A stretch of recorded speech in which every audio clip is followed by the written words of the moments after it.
اليوم حتسألني هل الحب الحقيقي بيموت؟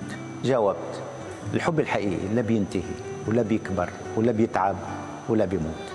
الحب مش كلمة ولا نظرة أو إحساس وفورة. الحب علاقة تبدأ بالقبول وتستمر بالحوار العميق والتعامل الرقيق، بالاعتراف بالأخطاء اللهم والزلات صل من وسلم وبارك عليك يا الطرفين. حبيبي يا رسول الله. ازيكم حبايبي؟ يا رب تكونوا بخير. جاي لكم النهارده بفيديو جديد وروتين جديد ان شاء الله يعجبكم قوي. هنعمل مع بعض المكرونه بالبشاميل بس بالكبد والقوانص. هسلق بقى المكرونه الاول كده. حطيت بقى الحله دي وحطيت فيها شويه ميه واستنيت لغايه ما قربت تغلي اهي. حطيت فيها معلقه كبيره كده من الزيت ونص معلقه صغيره كده من الملح. واسيبها بقى لغايه ما تتسلق كده. معايا بقى الكبد والقوانص اهي. انا قطعتها مكعبات صغيره كده وسبت دول عشان اوريها لكم. ده شكلها اهي. ممكن تشتريها بالكيلو، ممكن تجمعها كده من الفراخ اللي انت بتعمليها. معايا بقى الكبد والقوانص انا بقطعها كده، شايفين التقطيع اللي انت بتحبيه. انا قطعتها بالشكل ده.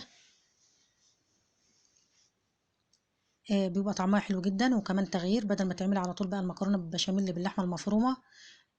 ممكن بقى تعملها بالكبد والقوانص، بيبقى طعمها حلو جدا وكمان تغيير كده.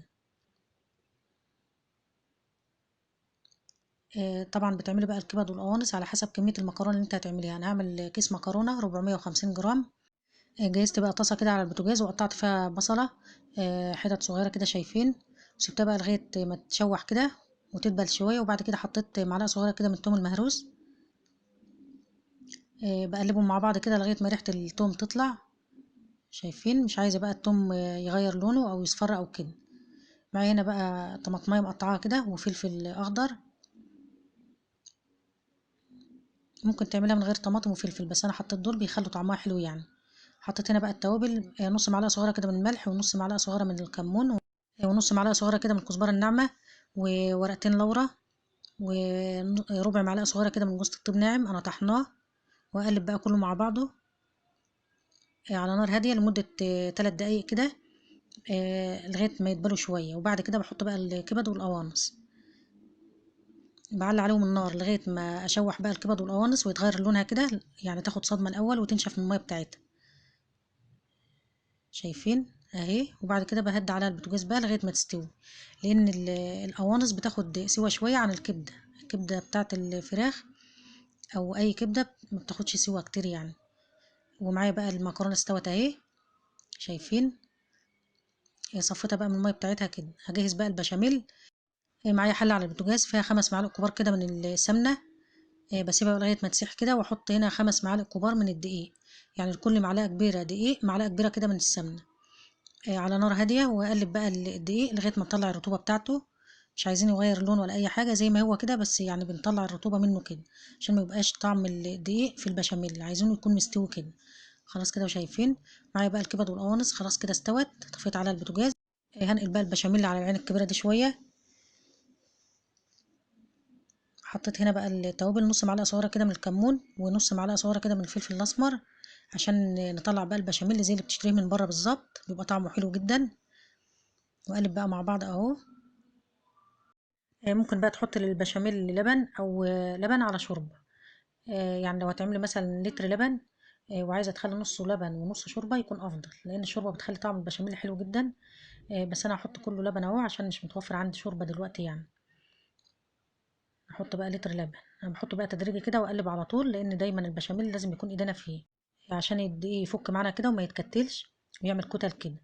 وبرده تضربيه بالمضرب على طول كده، شايفين، لغايه ما يدينا بقى القوام اللي انت عايزاه. يعني في ناس بتحب البشاميل يكون خفيف وناس بتحبه يكون تقيل كده.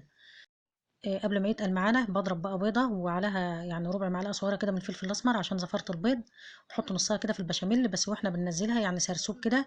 ونقلب على طول بالمضرب عشان طبعا البيض ما يستويش في البشاميل كده ويعمل كتل. خلاص كده البشاميل جاهز معانا. شايفين بقى القوام بتاعه اهو.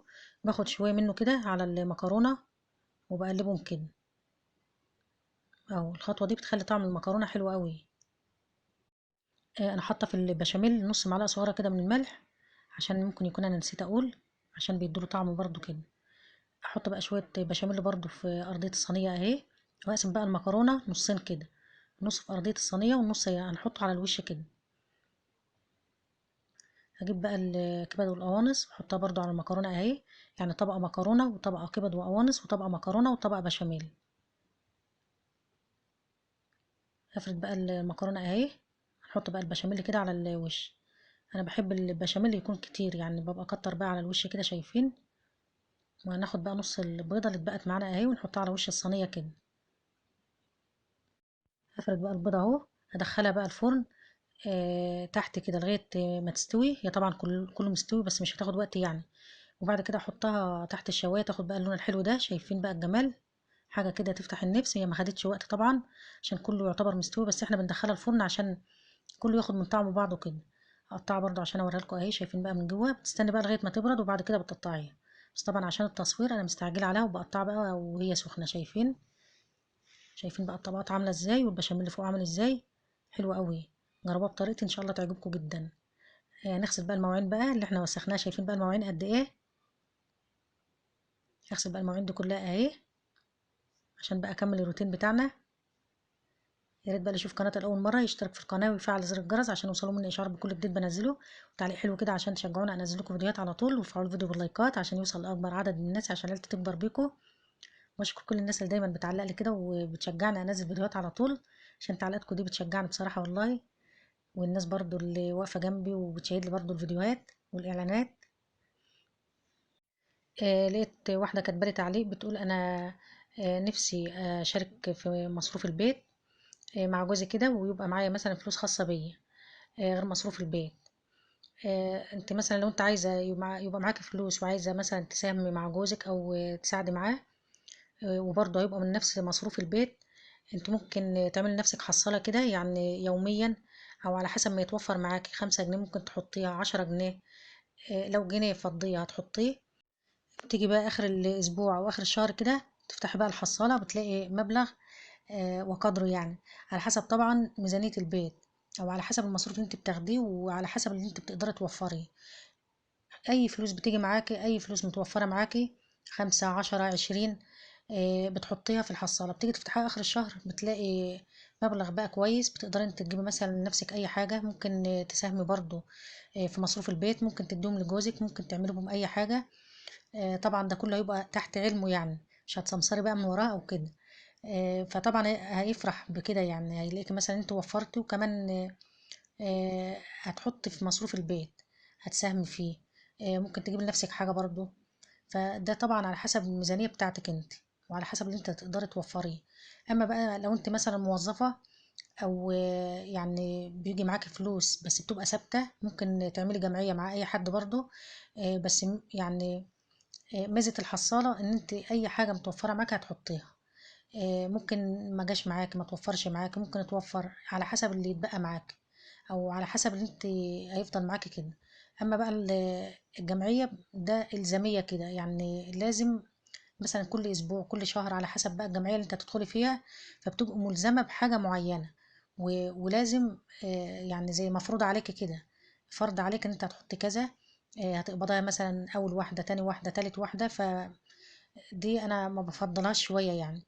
دي كويسة بقى للناس اللي هي الموظفة اللي عارفة ان هي معاها كذا وهتحط كذا، او ان هي قادره ان انت مثلا تلتزم بالجمعيه دي. اما بقى الحصاله على حسب ما انت عايزه. ده الحاجه اللي انا بحبها يعني وبفضلها اكتر. دي بقى بتبقى اللي هي ستات البيوت اللي ما بتبقاش مثلا موظفه ما بتشتغلش. ملهاش مثلا مرتب ثابت، مش هتبقى ملزمه بقى ان هي كل شهر هتحط كذا في الجمعيه او كده. فمن هنا بقى يبقى انت قدرت ان انت توفري، وقدرت برضو تساهمي في مثلا مصروف البيت. ممكن برضو تجمعي مبلغ كده كويس تجيبي لنفسك اي حاجة، تجيبي لولادك، تجيبي لجوزك. وده حاجة برضو هتفرحه يعني. طبعا انت هتختاري بقى اللي يتوافق معاك ومع امكانياتك، ان كان بقى الحصالة او الجمعية. في ناس كتير بتعمل جمعية، وفي ناس على قد مثلا امكانياتها بتعمل حصالة كده وبتحط اللي يتوفر معاها. خلاص كده انا غسلت بقى المواعين اهي. انا غسلت بقى الاول الكوبايات الاول كده عشان المفروض ان احنا نغسل الكوبايات الاول عشان يعني ما تلقطش بقى من ريحة الحلل. تلقط بقى من الزيوت او الدهون او تدهن مننا كده. مهما بقى تغسليها ما مش هتنضف معاكي يعني، او هتسيب ريحة. او ممكن برضو تخصصي لها ليفة معينة كده. وبغسل بقى الحلل في الاخر عشان بتاخد وقت شوية. بقعد ادعك فيها بقى وبخليها تبرق كده. لان انا بحب الحلل الالمونيا بتاعتي تكون بتلمع وبتبرق كده. المكرونه بالبشاميل بالكبد والقوانص انا ببقى اوقات استبدل المكرونه بالرز الابيض. يعني الرز الابيض العادي اللي انت بتعمليه بحطه بدل المكرونه كده. بجهز بقى البشاميل وبجهز برضو الكبد والقوانص بنفس الطريقه، وبدل ما احط مكرونه بحط رز ابيض يكون مطبوخ ويكون زي الرز اللي احنا بنعمله عادي. بحط طبقه من الرز وبعد كده طبقه من الكبد والقوانص وبعد كده طبقه من الرز وبعد كده البشاميل. بس بحط بقى على الرز كده بشاميل يعني. بحط شويه كده ايه يعني مثلا بالمعلقه سرسوب كده على الرز بعد ما بفرده في الصينيه. وبعد كده بحط برضو الكبد والقوانص وبعد كده الرز وبحط برضو شويه بشاميل كده. ممكن تقلب الرز في البشاميل زي المكرونه بالظبط. انا بدعك برضو الطاسات اهي. بحب ان هي تكون بتبرق كده برضو، ما بكونش عليها دهون ولا حروق ولا حاجات من دي. دايما بغسلها اول باول وعشان ما تبقاش محروقه كده من بره. بحبها تكون بتلمع كده شايفين. يعني الطاسه دي انا بقلي فيها وبستعملها كتير وما شاء الله مفيش عليها خالص حروق ولا اي حاجه، عشان دايما بغسلها كده. اغسل بقى الحوض اهو. وكده الروتين بتاعنا خلص. يا رب الفيديو ينال اعجابكم. ما تنسونيش بقى في اللايك والاشتراك بالقناه وتفعيل الجرس عشان يوصلكم منه كل جديد بنزله. تعليق حلو كده عشان تشجعونا انزل لكم فيديوهات على طول. وارفعوا الفيديو باللايكات عشان يوصل اكبر عدد من الناس عشان عيلتي تكبر بيكم. وسنين فيديو جديد وروتين جديد. والسلام عليكم ورحمه الله وبركاته.